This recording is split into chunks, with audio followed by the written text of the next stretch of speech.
Vianočný vinč si prizval koledu. Vraj pôjdu, kam ich oči povedú. Hornatým krajom, širou rovinou a tou tisícročia starou novinou, že časy sviatkov ľuďom nastali. Dieťatko narodené v maštali svet požehnáva znovu pokojom. Privíta ho každý po svojom a nech mu lásku sveta popraje. Ako ono symbolom dobra je, nech dobrá vôľa k nám si prisadne a skutky naše nech sú príkladné. Nech vašu bližnú cestu zaviatu vyznačia v snehu stopy návratu. Vianočný stromček nech nám zarodí, nech stôl je štedrý ako na hody. A v dušiach našich dobrá pohoda, nech v jasličkách to dieťa pohojdá. Milí rodičia, starí rodičia, opäť nám nežne klopú na dvere Vianoce. Prišli ticho, nenápadne. Majú svoje čaro pre malých i veľkých. Prinášajú nám akési slávnostné tajúplné ovzdušie. Stromček, jasličky, sviečky, darčeky, rodinné návštevy, koledy a najmä spoločná večera v rodinnom kruhu. Áno, toto sú Vianoce. Čas radosti, zázrakov a prianí. Sviatočné čaro pozamykané do nádherných vianočných piesní, koliet, zvykov, vinšov, do velebného ticha vianočných stromčekov. Sú symbolom očakávania, naplnenia túžob, obdarovania, nádeje a lásky.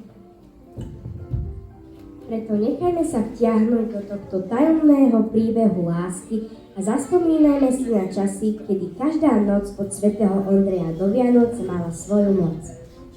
Na Ondreja, ktorého sviatok si pripomíname 30. novembra, sa už veľa rokov traduje mnoho zvykov. Medzi obľúbeným zvykom bolo varenie halušiek, pirôg s lístočkami. Dievčatá dúfali, že na Ondreja sa môžu dozvedieť viac o svojom budúcom ženíchovi. Dievčatá do halušiek vložili papierik s krstným menom mládenca. Halušky vhodili do vody. Keď začali vrieť a halušky vychádzali na povrch, vždy iná dievka vychytila halušku. Z halušky si vybrala papierik s menom. Radovalo sa, že dievča sa vydá za mládenca, ktorého si z halušiek vytiahla.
Dobre sa tu mávajte, s Pánom Bohom bývajte, nech vám Pán Boh požehná, dá vašeho spasenia, dá vašeho hojnosti, podá vaše žiadosti.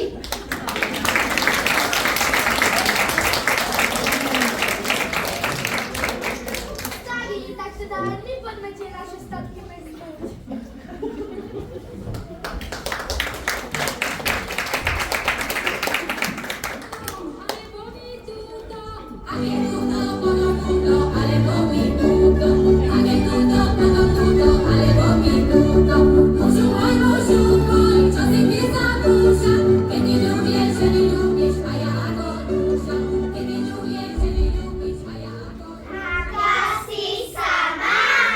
Vítajte, kamarátky. Moje konečne mamka s tatom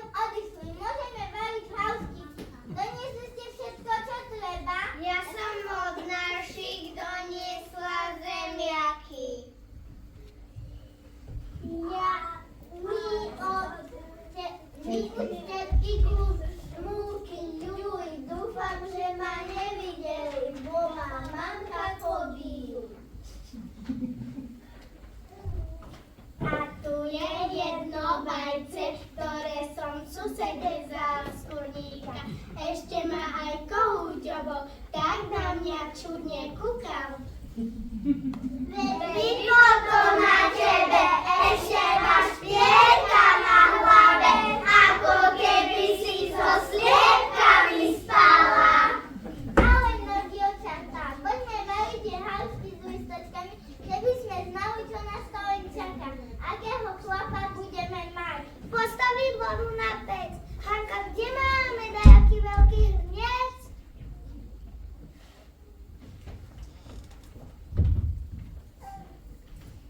My očistíme zemiaky.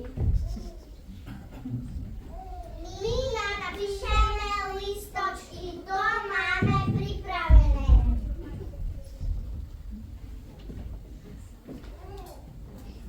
Ja sa už nemôžem dočkať. Joj, keby to mozaíky sedela.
Liatie olova malo takisto vyzradiť, aký ženích slobodnú dievku čaká, alebo aký osud človeka na budúci rok postretne.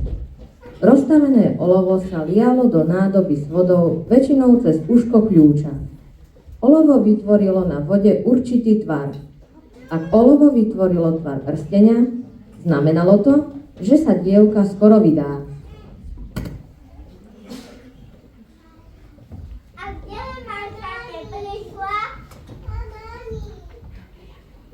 Ale niekde utekala, ani som nerozumela, čo vravela. Dievčatá, kúkajte, už vyplávali halušky, poďme ich chytať. Ukáž, skúsim ju vybrať z rukou. Vraj je to tak lepšie. Au, asi som sa obanila.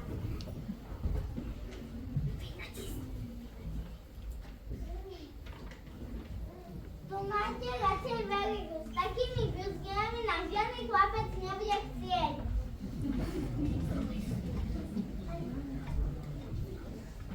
Dievčatá, kúkajte, olovo nesiem. Taškovi som z kône vzala. Dúfam, že ma nevidela. Ideme olovo liať. Tu je kľúčik. Mamka vraveli, že cez to očko sa má liať. Ondreju, Ondreju, olovo tebe lejú.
dievčatá vonku, kde pokračovalo prasenie plotov.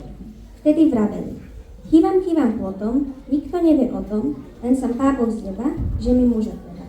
Alebo plote, trasím ťa, svätý Ondrej, prosím ťa, daj mi tejto nosy znať, s kým ja budem pri oltári stáť. Z ktorej strany sa pes ozval, odtiaľ mal byť jej vyvolený. O polnoci sa dievčatá mala zjaviť dať vyvoleného na hladine vody v studni.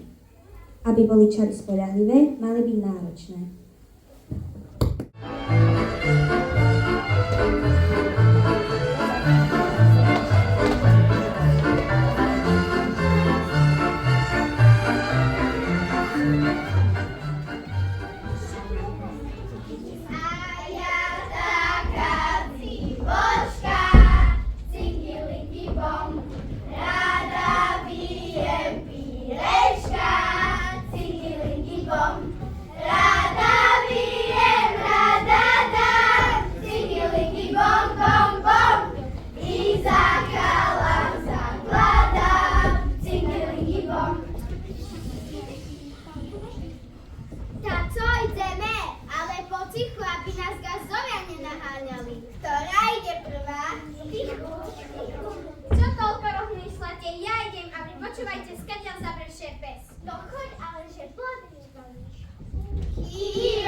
Počuli ste?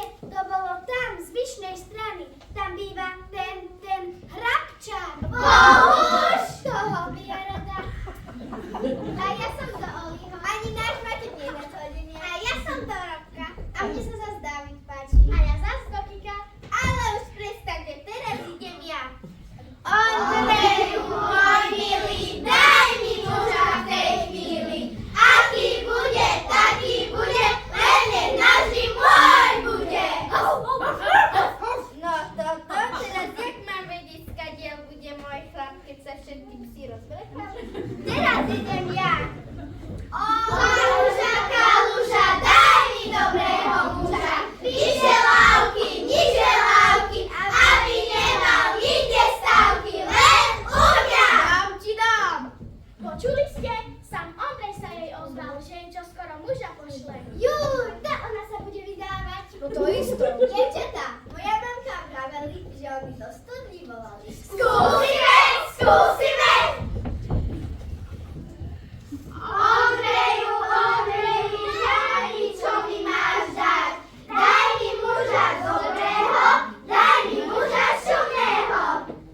Počuli ste dačo? Nie. Pustite ma, teraz skúsim ja. Ondreju, daj mi muža. Jednej Miral Draka, tebe dám dvoch.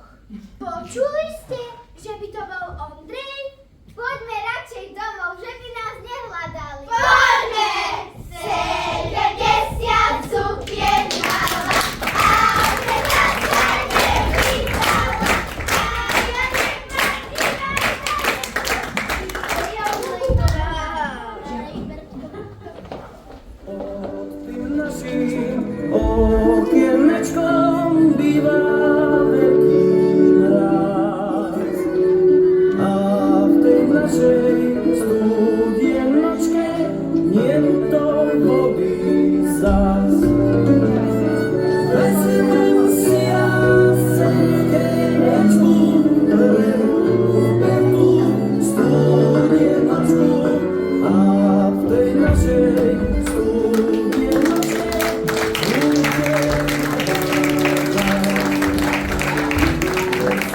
Sviatok svätej Barbory chodievali ženy v bielom. V ruke držali košík s ovocím a sladkosťami pre poslušné deti. V druhej metlu alebo varešku na tie zlé. Pred domom zazvonili alebo zaklopali na okno. Keď prišli do domu, symbolicky zamietli izbu, zaspievali pieseň o svätej Barbore a podelili deti. Svoj príchod niekedy ohlasovali zvončekom alebo búchaním na okno. Po kresťansky sa pozdravili, zborovo sa s rodinou pomodlili a pokračovali ďalej k susedom. Dodnes sa zachoval zvyk rezať v tento deň vetvičky čerešní, ktoré v váze rozkvitli presne na štedrý deň. Vetvičky si dievčatá dávali za pás na polnočný. Mládenec, ktorý si vetvičku od dievčate zobral, dal si ju za klobúk a takto jej vyznal lásku. Iná zvyklosť hovorí, že dievčatá dali každej vetvičke meno niektorého chlapca a verili, že si vezmú toho, kde mene ktorého ako prvá vetva rozkvitne. Inokedy sa počítalo, koľký deň po Barbore vetvička rozkvitne, aby sa učil najšťastnejší mesiac budúceho roku. Svätá Barbora je patronkou veží, baníkov, roľníkov, architektov, stavebných robotníkov, zvonárov, kováčov, zajacov a delostrelcov.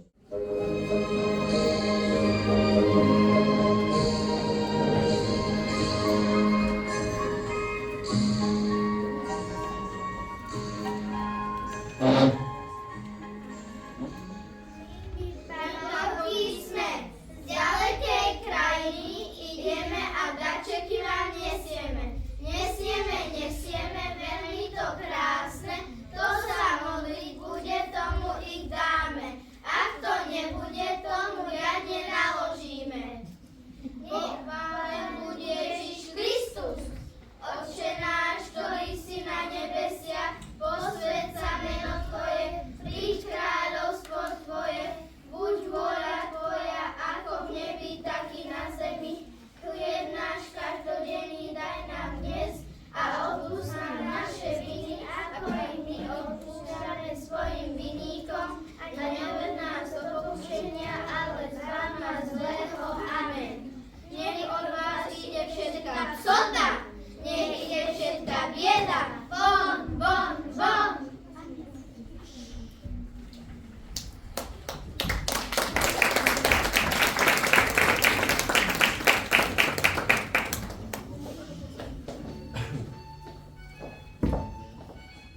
Stalo sa vám ráno 13. decembra, že vám niečo chýbalo z vášho opletenia, prípadne ste to našli o niečo ďalej?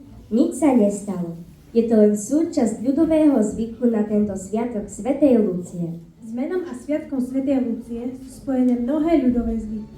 Okrem iného sa v nich Lucia predstavuje ako rozdeľovníčka darov a nositeľka svetla. Táto posledná vlastnosť sa jej pripisuje pravdepodobne v súvislosti s významom jej mena. Latinské slovo lux totiž znamená svetlo. Tento deň bol považovaný za najkratší deň roka a tak sa k nemu viazali rôzne magické praktiky. Ich účelom bolo premôcť temnotu, zažehnať nepriazeň a privodiť nové svetlé dni plné svetla. Na svätú Luciu chodili dievky zahalené do bieleho plátna. V ruke mali husacie pierka a chodili od domu k domu, kde ometali sviny a tým symbolicky vyháňali zlo a chorobu. Predvečer Lucie sa jedával cestný, ktorý ich mal ochrániť pred zlými duchmi. Ostaň ti len zájsť potreť, lebo od Lucie do Vianoc až blízka noc. Podri, a niečo tu tohľa majstruje.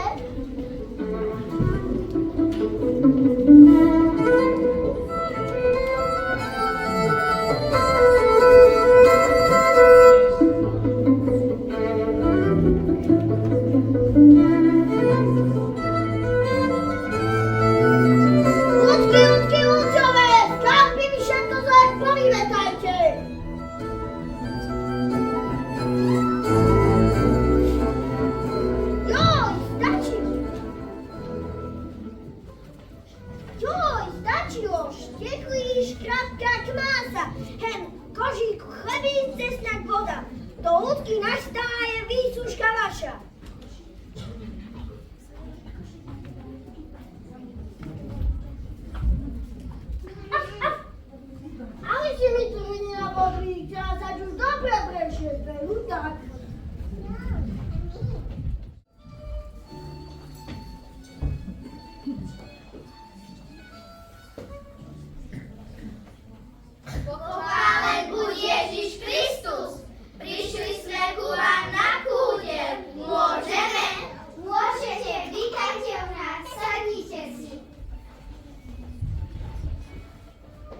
Nachta, ty píš.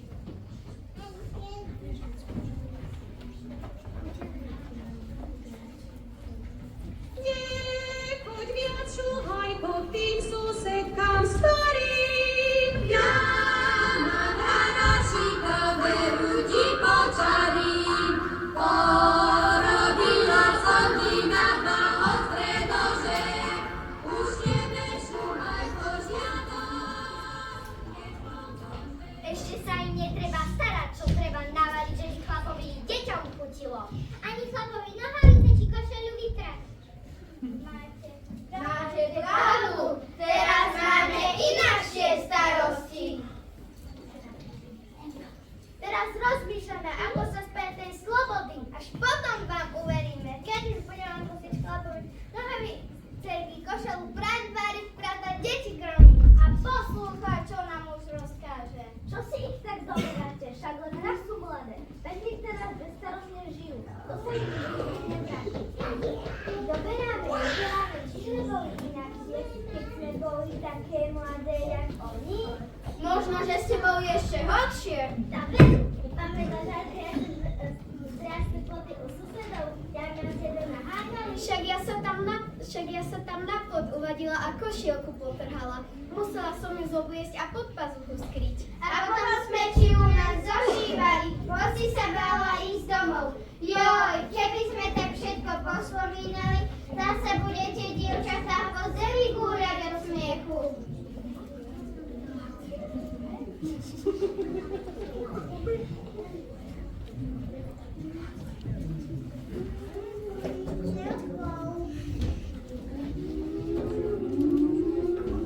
Juj, Mari, to k nám nejdu Lucie.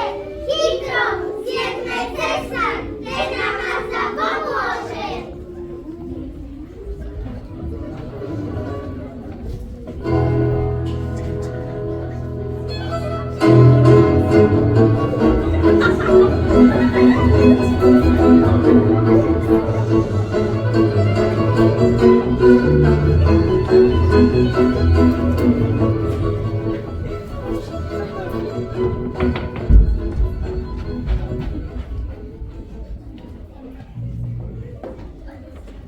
Pozrite, čo nám tá Lucia porobila. Čo budeme teraz robiť? Jedeme kúdele. Poďme domov, aj tak je už veľa hodín.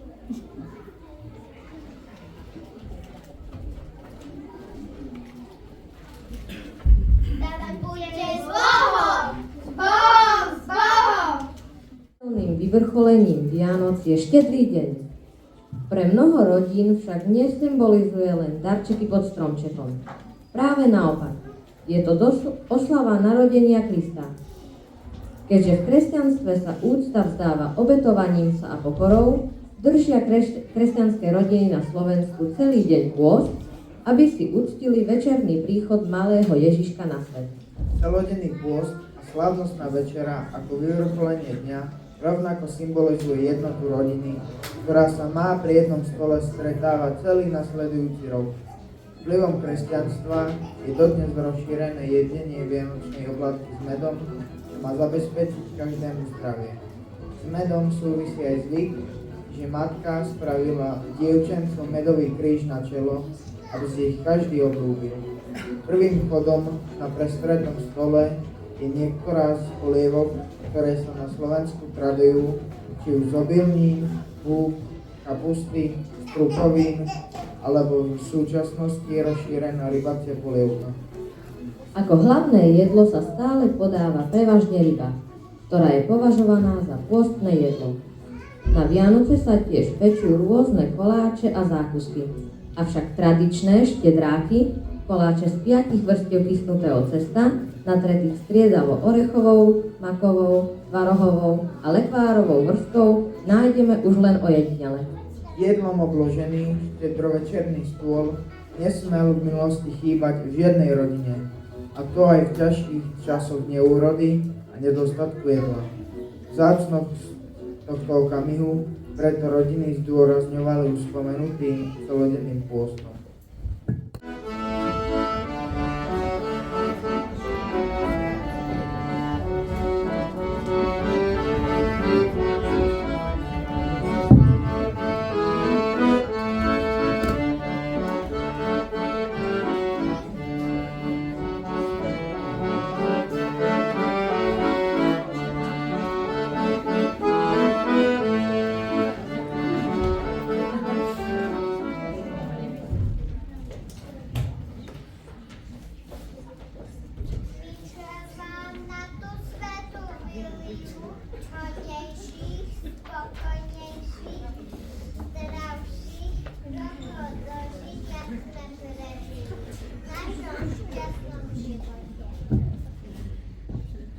Vinčujem vám na tú svetú Viliu, hojnejších, spokojnejších, zdravších rokov dožiť, jak sme prežili v našom šťastnom živote. Ja vám tu vinčujem na tú svetú Viliu, aby ste sa do tej druhej svetej Vilii mohli dožiť.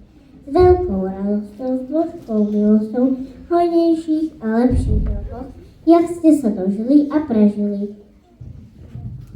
Vinčujem vám šťastky na zdravie, vinčujem vám piesky, klobásku, šťujem, dajte mi ju, dobré ráno vinčujem.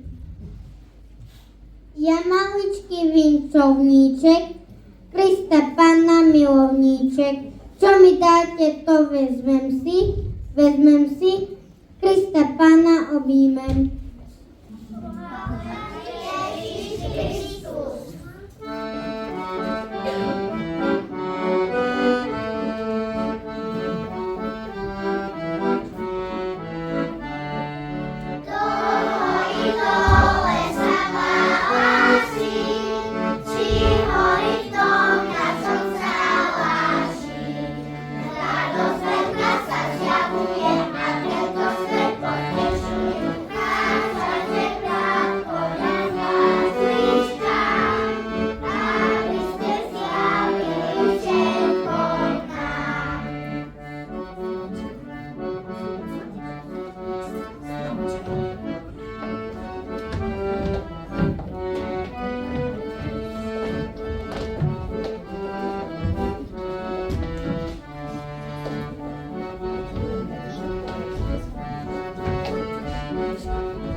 Ja maličký, neveľký, pýtam sebe do kapči. Kuskoláša, kusmeláša, vypustím vám z kapči vtáč.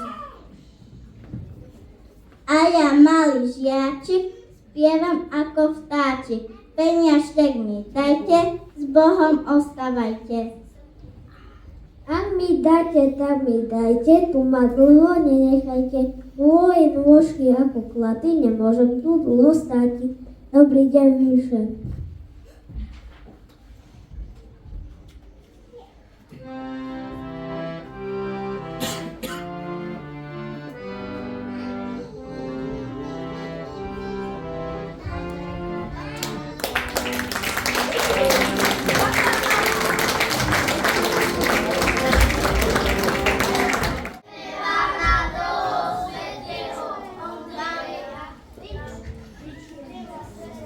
Ja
Pôjdeme my do Betlema privítať nášho pána.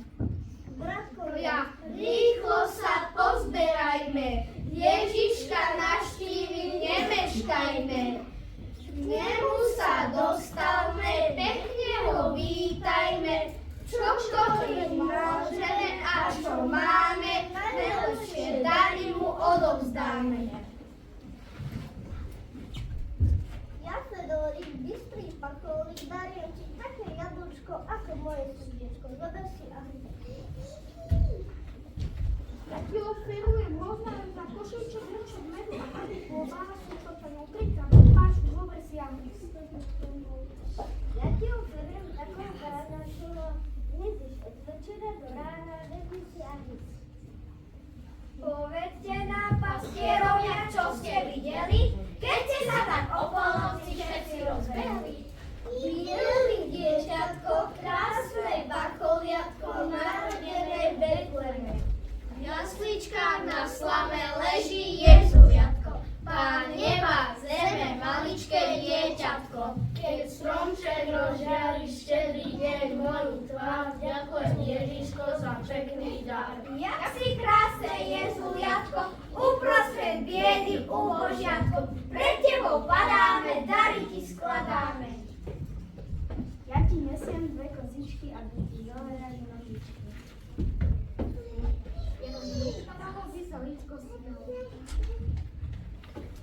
Ja ti nesiem malučkého baránčeka, bielučkého, s ním sa môžeš hrávať, veselo zabávať.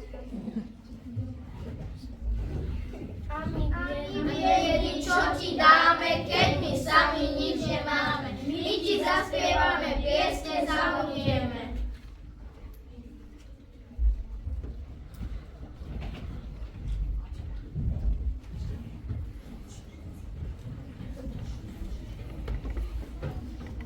Šťastie, zdravé, pokoj svätý vinčujeme vám a za vaše koledovanie ďakujeme vám.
Ďakujem. Dobrý večer vám všetkým. Srdečne vás vítam na našej Vianočnej akadémii od Ondreja do Vianoc. Každá noc má svoju moc. Na začiatku sa prihovorím vám, naše deti. Boli ste skvelí.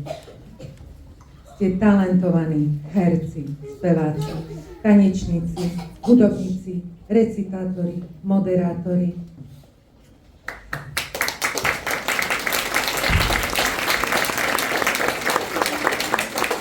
Ďakujem vám aj v mene vašich rodičov a pani učiteľiek, ktoré vás tak trpezlivo pripravovali na dnešný večer, za vaše perfektné vystúpenie, ktorého sme mali nieraz zimomriavky po celom tele a silný zážitok. Mám pravdu? Toto bol pre nás taký vianočný darček od vás. Ale nie je taký, ktorý si chytíme do ruky a rozbalíme, ale taký, ktorý nám pohľadnil naše srdiečka. Vy ste nám spríjemnili čas adventu a my sa vďaka vám na Vianoce tešíme ešte viac. Milí rodičia, vám prajem, aby ste sa nechali nakaziť tou úžasnou náladou, energiou a radosťou, ktorá srčala spodia od našich detí. Deti nám dali taký recept do týchto hektických dní plných naháňania nákupov s blížiacimi sa sviatkami. Primeli nás vlastne sa zamyslieť nad tým, čo je v živote naozaj skutočne cenné a skutočne dôležité. Je to úsmev, radosť, priateľstvo a láska. Pretože Vianoce sú láska každý deň.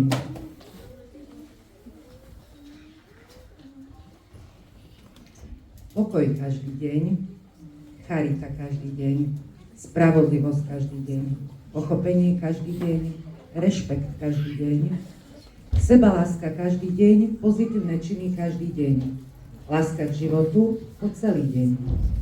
A práve z týchto postojov rodí sa nádej, rodí sa radosť, rodí sa mier a pokoj. Nikdy to nebudú práve Vianoce, ak si s láskou budeme pripomínať len jednu noc a zabúdame na zvyšok roka a nerešpektujeme ho. Zastavme sa teda, zamyslíme sa a starajme sa o svoje myšlienky, slova, činy a emócie, aby náš život bol neustálými Vianocami. Je to ten najlepší dar, aký môžeme dať sebe aj iným. Nech naše Vianoce nie sú na jednu noc, nech nie sú na chvíľu, nech sú naše Vianoce večné.